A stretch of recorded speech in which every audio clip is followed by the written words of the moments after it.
નમસ્કાર મિત્રો, નફાખોટનો આપણે એક દાખલો ગણીએ.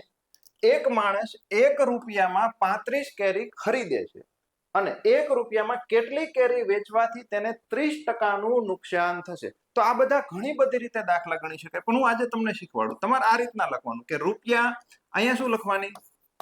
વસ્તુ ગુણ્યા ટકા. બસ આ બે જ લાઈનમાં લખવાના એટલે તમને આવડી જશે. શું કરે છે તો કે 1 રૂપિયામાં કેટલી કેરી ખરીદે છે? 35 કેરી. ખરીદ કિંમત હંમેશા કેટલી હોય? 100%. બરાબર.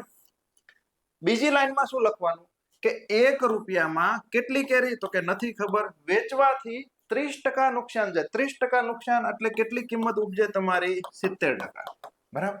બસ આ તમે સાદું રૂપ આપો એટલે તમારો ડાયરેક્ટ જવાબ આવશે.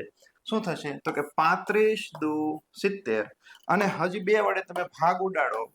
2 પંચા 10 અને 50. તો કેટલી કેરી વેચવી પડશે? 50 કેરી વેચવી છે. તો મિત્રો આ જ રીતના તમારે દાખલા શીખવા હોય તો અમારી ઓફલાઈન બેચ સ્પેશિયલ મેથ્સ રીઝનિંગની શરૂ થાય છે. કોના માટે? તો કે જે પીએસઆઈ, પોલીસ કોન્સ્ટેબલ અને આવનારી સીસીઈ એક્ઝામ માટે. જો તમારે જોડાવવું હોય તો મિત્રો આજે જ રજીસ્ટ્રેશન કરાવો. Thank you.